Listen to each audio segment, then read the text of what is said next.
My son told me to sleep on the couch in my own house. That night I was completely broken inside, but I didn't argue, didn't cry. I just said, okay. What I did next, however, would shock them all. I am 68 years old. I've always believed that home is not just walls and furniture, it's where your people are. That's what I told myself the day my son David called and asked if he and his new wife could move in for a little while. Before we start, make sure to like, subscribe, and share this video with your friends and family. Leave a comment below about the life lesson you learned. Don't wait until it's too late. It was early spring. The garden was just beginning to wake up. Tiny green shoots pushing up through the soil, almost like they were peeking out to see if the world was still kind. I was sitting on the back porch with a cup of chamomile when the phone rang. His voice came through, cheerful but hesitant. "Hey, Mom, I was wondering, Sarah and I are in a bit of a tight spot with the new apartment. It won't be ready for a couple more months. Could we maybe stay with you for a while?" He didn't need to finish the sentence. I was already saying yes before he even asked. It felt like a gift, really. I hadn't lived with David since he left for college nearly 15 years ago. I missed him terribly, though I'd never admit that out loud. And now here he was, coming back, bringing with him the new chapter of his life, his wife, and the hope that maybe I could be part of their world again. Maybe they'd fill this old house with laughter and noise. Maybe they'd even start a family here, and I'd get to be Grandma Margaret, just like I always dreamed. I spent the next 2 days preparing. I washed the guest room sheets twice, aired out the closet, even bought new towels with little embroidered Ds on them, David and Sarah. I stocked the pantry with the snacks David used to love as a kid, and I made sure to ask what kind of tea Sarah liked. She said peppermint. I bought 3 boxes. When they arrived, I stood at the door, heart racing like a schoolgirl waiting for a date. David looked older, of course. He had his father's walk now, steady, confident. And Sarah, well, she was beautiful, polished, polite, with a firm handshake and a smile that didn't quite reach her eyes. But I brushed that aside. They were probably just tired from the drive. The first few days were lovely. We had dinner together every night. I made roast chicken the first evening, just like David liked. He even said, "Wow, Mom, you haven't lost your touch." My heart swelled. I tried to give them space. I didn't want to be one of those meddling mothers-in-law. I stayed out of their way, tiptoed around in the mornings, and gave them the good bathroom. David said they were grateful, and Sarah nodded, though she always looked like she was holding something in. Still, I didn't mind. I was just happy to have my boy home. It felt right, familiar, like we'd gone back in time and corrected some of the years we lost. One night, I stayed up after they'd gone to bed. The house was quiet, and I sat at the kitchen table with a cup of tea, watching the steam rise and swirl. I remember thinking, maybe this is how it's meant to be. Maybe I won't be alone for the rest of my life after all.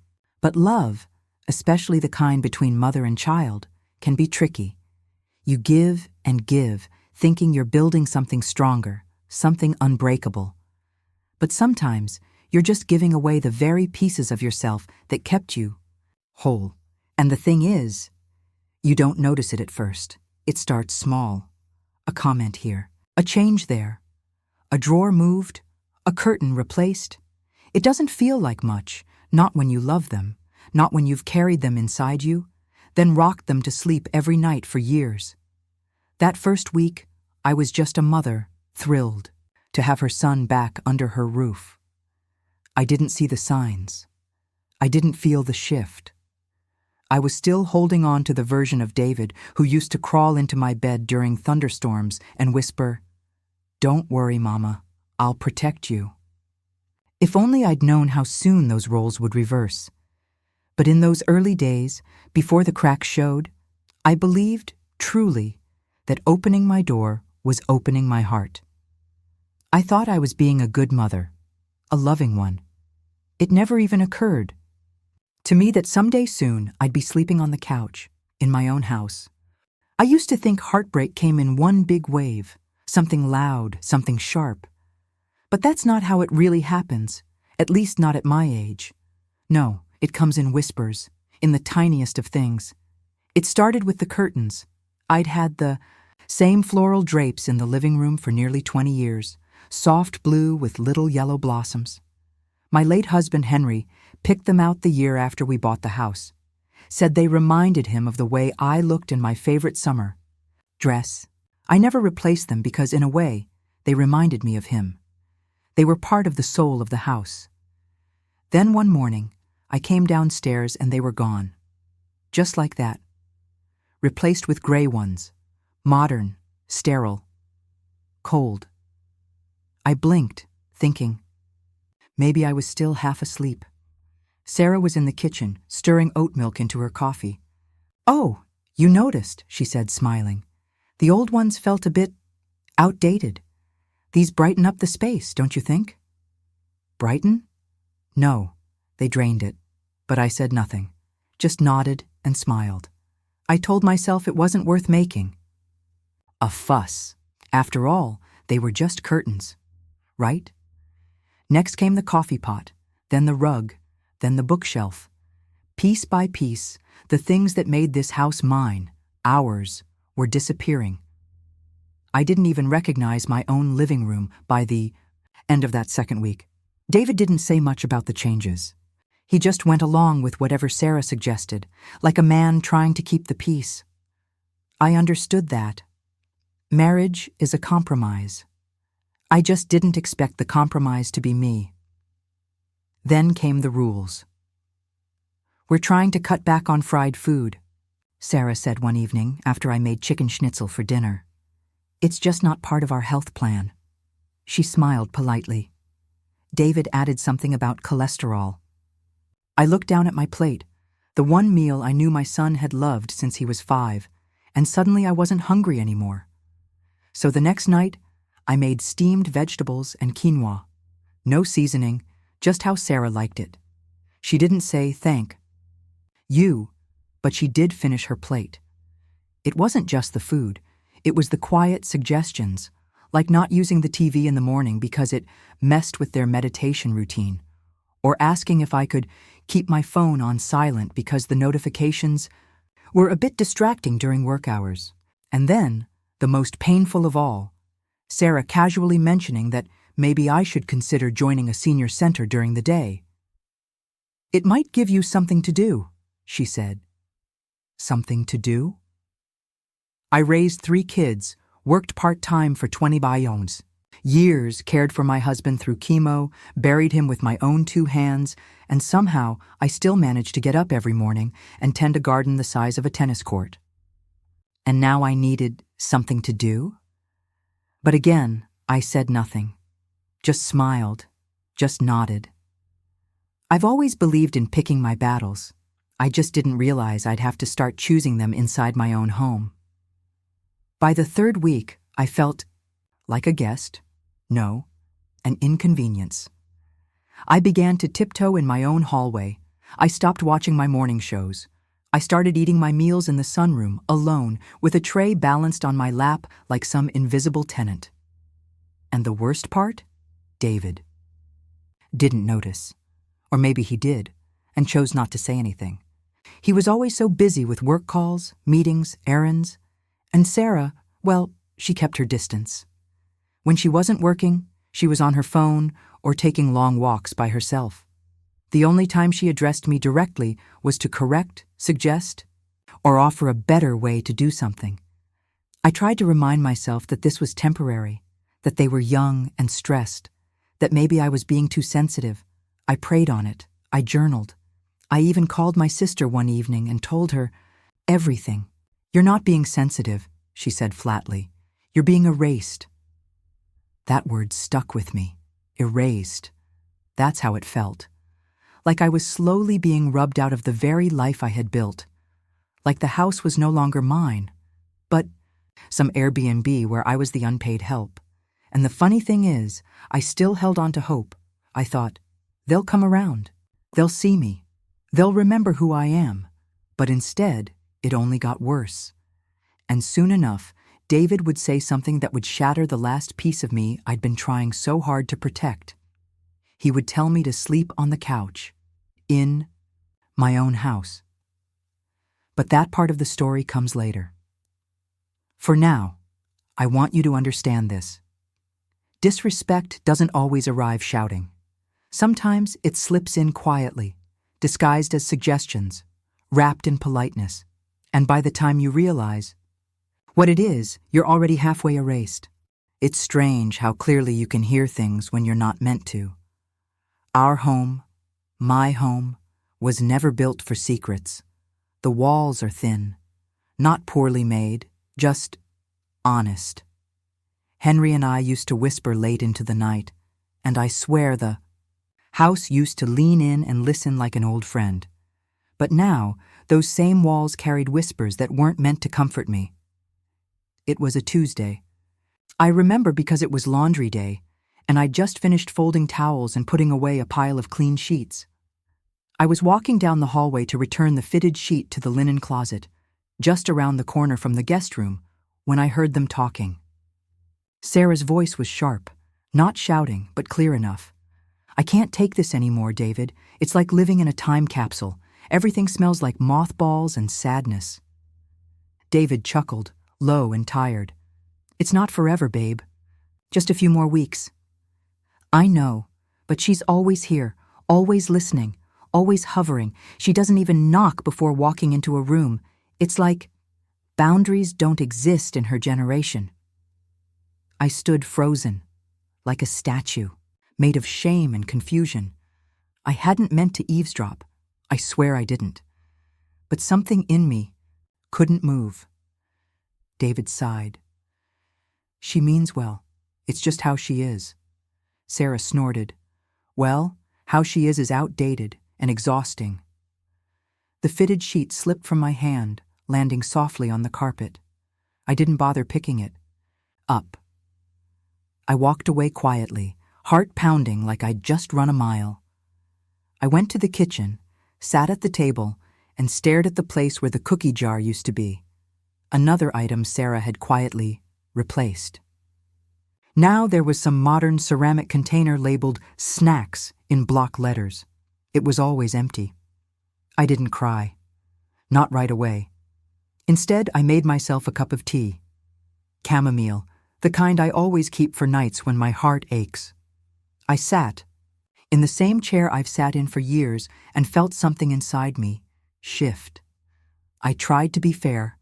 I told myself Sarah was just venting. That young people are used to privacy, to space, to lifestyle magazines and online trends telling them how everything should look and smell and feel. Maybe my house was too quiet. Maybe I was always hovering, but outdated, exhausting. That hurt, in a way I hadn't prepared for. You see, I never imagined myself as a burden. I've spent my whole life trying to be the opposite. I've said yes more than I said no. I've given more than I kept. I've sacrificed sleep, time, money, and dreams for my children. And I did it with love, not obligation. But love. Love doesn't always come back to you in the shape you gave it. That night, I didn't eat dinner with them.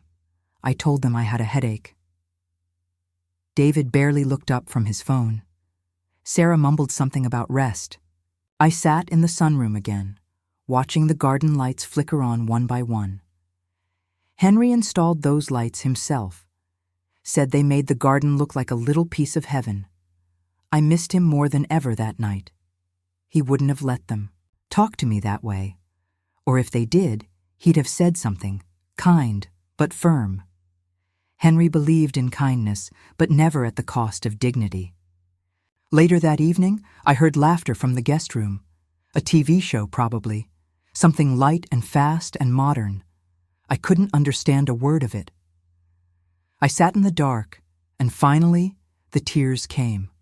Not loud, not dramatic, just soft, steady, like rain on the roof. I thought of my other children, my eldest daughter in Oregon, too busy with work and kids of her own. My middle son in Florida, who only calls on birthdays and Christmas.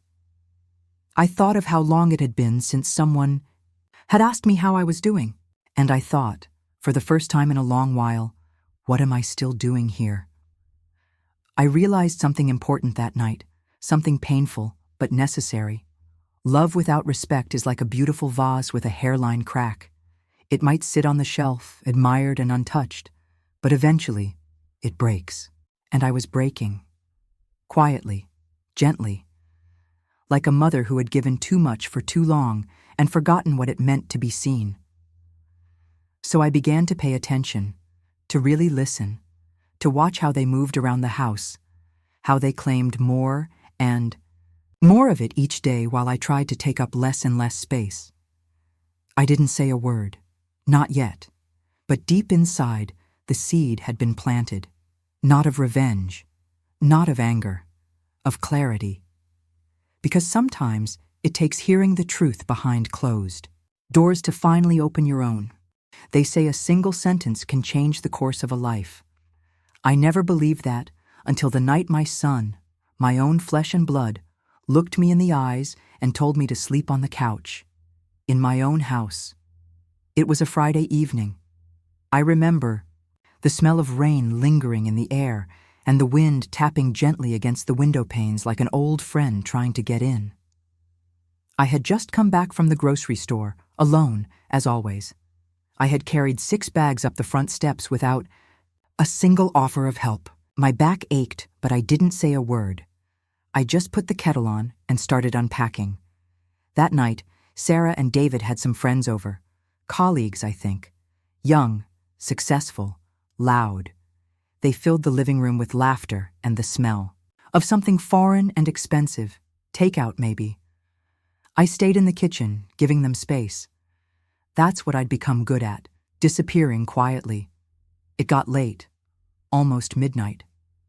I was tired, my bones aching in that familiar way they do after a long day on my feet. So I made my way toward my bedroom. Or, I tried to. The door was closed. Light off. I reached for the handle, and before I could even turn it, David appeared, behind me. "Mom," he said, his voice low but firm, "Sarah's parents are in town unexpectedly. They're going to stay the night." I blinked, confused. "Okay," I said. "So?" "They're already in your room," he said, scratching the back of his neck. "I figured you'd be okay sleeping on the couch tonight. Just for tonight." I stood there, frozen. That room wasn't just a bedroom. It was my space, my sanctuary, my last corner of the world that still felt like mine, and they had just put someone else in it? Sarah walked past us then, holding a glass of wine, smiling like nothing was wrong. "Thanks so much for understanding, Margaret. You're such a sweetheart." Sweetheart. They were treating me like a guest, like a polite stranger who'd overstayed her welcome. My hands trembled slightly. "David," I said softly, "this is my house." He didn't meet my eyes. "I know, Mom. But come on, it's just one night." No, it wasn't just one night. It was the accumulation of every ignored word, every discarded object, every whispered insult, every empty meal I ate alone in the sunroom. And now I couldn't even sleep in my own bed? The silence between us stretched. "Fine," I said, swallowing the lump in my throat. "I'll sleep on the couch." And I did. That night, I lay curled up beneath a thin blanket, my knees aching, and my pride in shreds. The couch sagged in the middle. The ticking of the grandfather clock in the hallway sounded like thunder. I didn't sleep. I just stared at the ceiling and thought, what happened? How did I go from being the woman who held him when he had night terrors, who stitched his Halloween costumes by hand, who stayed up sewing buttons onto his school uniform when he lost them, again, to being this, a burden, an afterthought. And for what? I had given him everything. Everything. And suddenly, I knew something had to change. Not for revenge, not out of spite, but for me, because I deserved better.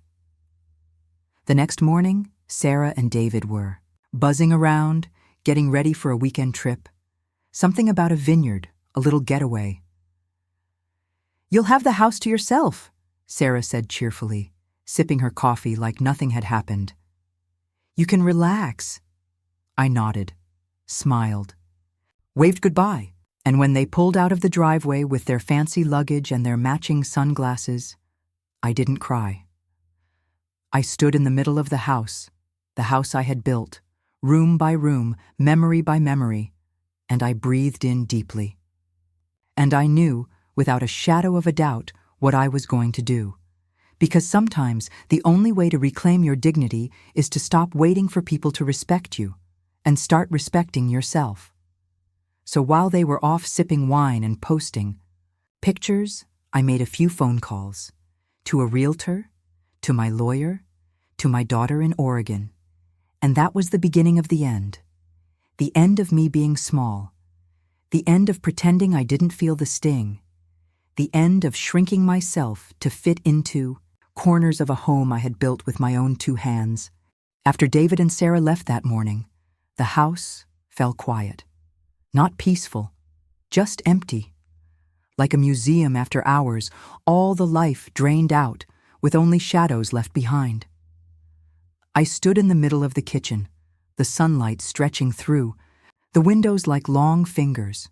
Everything looked the same, yet something inside me had shifted. There comes a moment, rare, quiet, and powerful, when a woman knows she's had enough. And I had. No yelling, no drama, just a clear, still voice inside me saying, "It's time."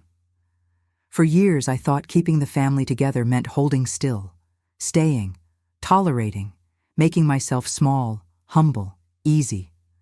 I thought love meant sacrifice, and that if I just kept giving, they would understand my worth. But I was wrong.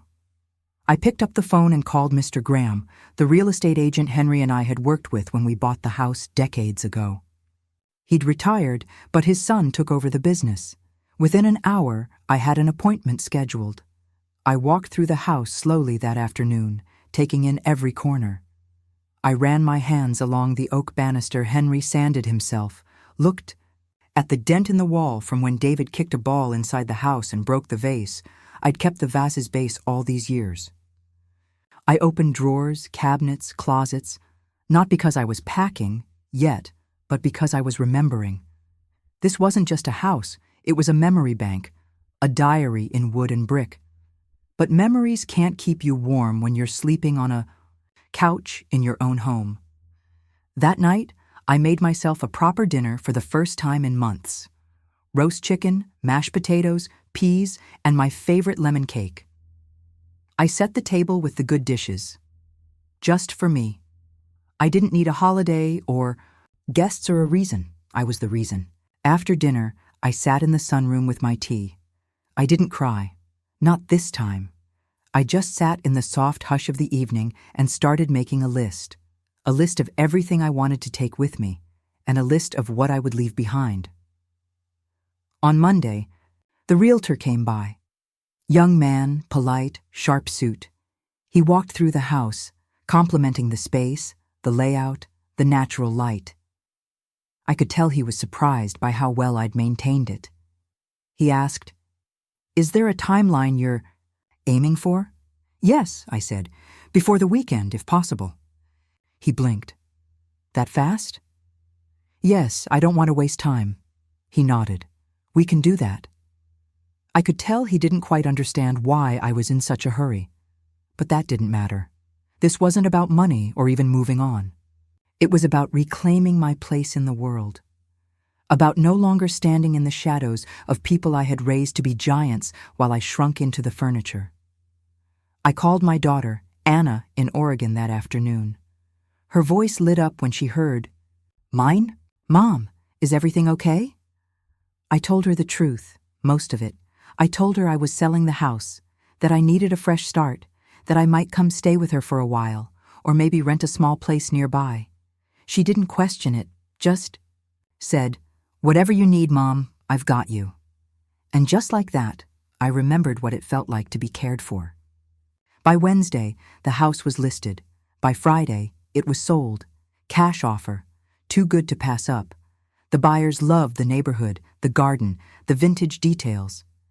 I smiled politely during the paperwork, but inside, I was already gone. Gone from the place where I had been reduced to an afterthought. Gone from the memories that had turned into dust. Gone from the version of myself who thought being quiet made her valuable. That evening, before David and Sarah returned from their trip, I left. Not a note, not a warning. Just an empty driveway and a quiet house waiting to surprise them. Turned the key one last time, stepped outside, and didn't look back. Because some decisions aren't about revenge, they're about release. About choosing yourself, even if it's the first time in your whole life you've done it. And I had finally chosen me. They returned on a Sunday. I wasn't there to see it, but I can imagine it vividly. I've lived enough years with my son to know exactly how he behaves when things don't go his way. Sarah, always on edge, probably reached for her phone first, thinking maybe they'd been robbed. David, more arrogant than anxious, likely walked around the house in disbelief, checking doors, calling my name. But the locks had been changed. The curtains were gone, and the echo of my quiet presence had vanished with me. The key no longer worked because the house no longer belonged to them. It belonged to someone else now. I didn't leave a note. I didn't need to. What could I possibly say that would be heard now after years of being ignored? No words could explain the weight of sleeping on a couch while strangers lay in your bed. No letter could capture what it feels like to cook for people who never say thank you. Some things are better left unsaid. Anna told me they called her, panicked, confused, demanding answers. She didn't say much to them, just that I was safe, and that the house had been sold. She told David, maybe next time, treat people like they matter before they disappear. He hung up on her. Typical. I wasn't surprised when they started blowing up my phone. Calls, texts, voicemails. At first, there was anger. Mom, what the hell is going on? Why would you sell the house? That was our home. Funny how suddenly it became our home when they had done everything to make me feel like a visitor. Then came guilt. You could have talked to us. We would have worked something out. Would they? They couldn't even offer me my own bed. Finally, silence. I suppose that hurt them more than anything else. I had always been the one to reach out, to fix things, to smooth over the rough patches. But this time, I didn't. Because this time, I realized fixing everything for everyone else meant breaking myself again and again. No more. I stayed with Anna for a while in her small but cozy home in Oregon. She gave me the guest room. No questions asked. The bed had fresh sheets, a little lamp on the nightstand. She even placed a vase of tulips on the dresser. I cried when I saw it. Not because it was extravagant, but because it was thoughtful. Being seen. It's a powerful thing. We spent our evenings together, sipping tea and talking like old friends. She asked me questions I hadn't heard in years. How are you feeling, Mom? What do you want? When was the last time you did something just for yourself? I didn't know how to answer at first. But slowly, I began to remember the woman I used to be. I started gardening again. Small pots at first, herbs, tomatoes, marigolds. I joined a book club at the community center. I even took a watercolor class, something I'd always wanted to do, but never had time for. But the truth is, I never gave myself permission to have time. Now I did, and it felt freeing. One day, I took a walk alone through a nearby park. A little boy ran past me, laughing, while his mother chased after him. I smiled, watching the scene. It reminded me of when David was small, back when he used to cling to my leg and call me his favorite person in the world.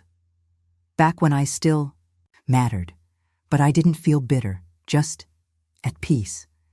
Because I had finally taken my life back. Selling the house wasn't about punishment. It was about closure. It was about honoring the woman I had been, and the one I was becoming. I don't know if David and Sarah found another place to live.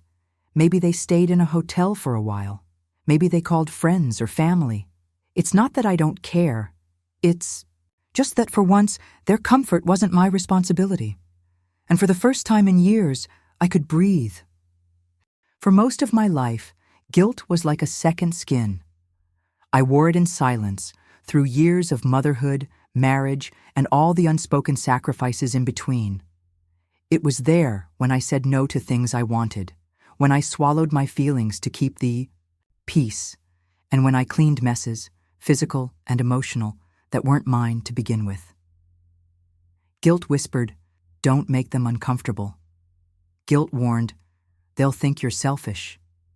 And perhaps worst of all, guilt asked, "What kind of mother puts herself first?" But in Oregon, surrounded by fresh air and a slower rhythm of life, I began to question that voice for the first time. I sat on the porch one morning, coffee in hand, wrapped in a soft cardigan Anna had bought for me. The garden she'd planted was waking up with the sun, petunias and daisies stretching toward the light. And I thought, is this what life feels? Like when it isn't laced with guilt? No more tightness in my chest. No more wondering if today's kindness would be met with silence or sarcasm. No more watching the clock, waiting for someone to need something. Just stillness. And me. It wasn't easy at first. Guilt doesn't disappear overnight. It lingers, like an echo of a life lived for others. There were moments I'd start to clean something that wasn't mine to clean, or apologize for asking. A simple question.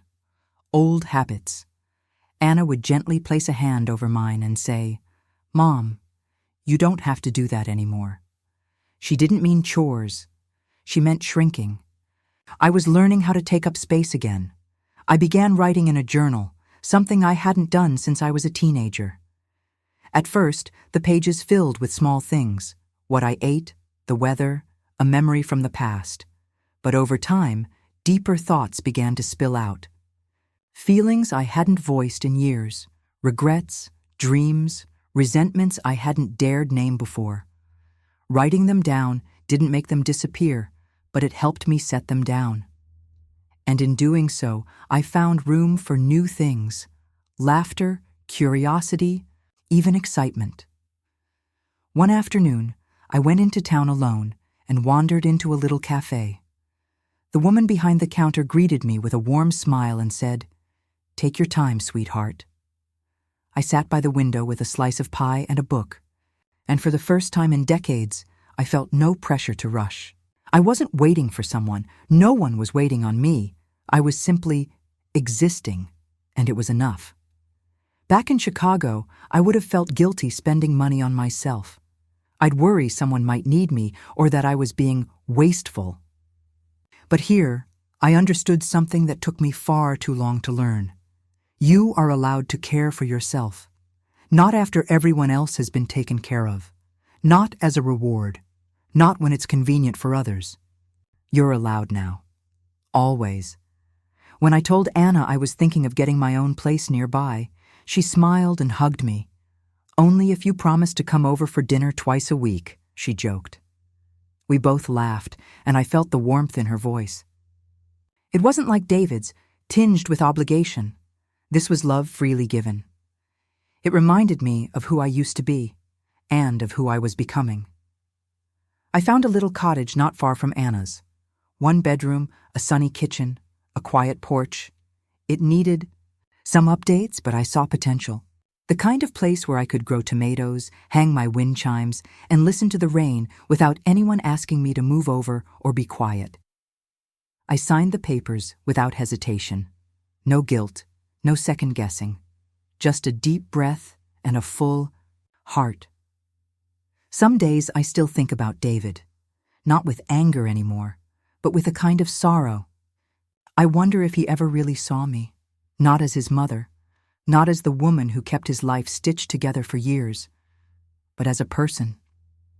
I don't know. But what I do know is this. I see myself now, and that matters more than anything.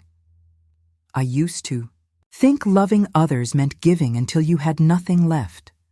But real love, I've learned, begins with you, with knowing your worth, with honoring your voice, with choosing every single day to live without guilt. If you're listening to this, truly listening, I want to talk to you, mother to mother. I don't care how old you are. Maybe you've just raised toddlers. Maybe your children have children of their own. Maybe you're a widow, like me. Or a wife, still holding a home together like scaffolding no one sees. Maybe your kids treat you well, or maybe they've forgotten how. Whoever you are, whatever your life looks like, let me say this. You matter. I know. It sounds simple. But if you're anything like me, you've spent so many years being the backbone, the quiet voice in the background, the one who never complains and never asks for anything.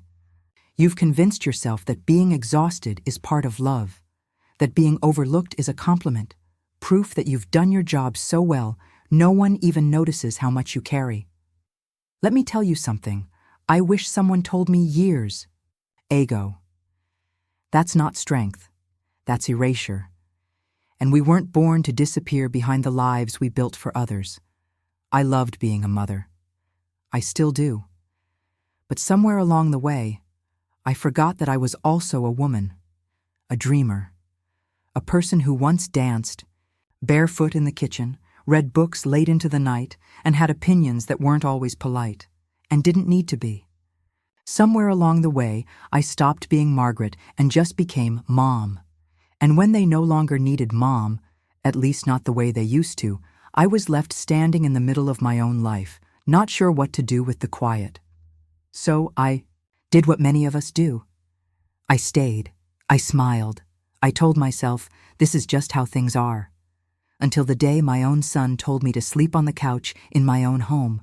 Not out of necessity, not because there weren't other options, but because my presence had become an inconvenience. And for the first time, I saw things clearly. Love doesn't demand you give up your dignity. Family doesn't mean submission. Being a mother is a role, not a life sentence. So I made a decision. A bold one, a painful one that still shocks people when I tell them, I sold the house, I walked away, I chose myself, and I have no regrets. Now I wake up in a small, sunny cottage. I water my plants. I make breakfast for one. I sit on the porch and watch the wind move through the trees. I spend time with my daughter, not as her live-in helper, but as her equal, her friend. There is no chaos here, no passive-aggressive remarks, no silent resentment growing like mold in the corners. Just peace.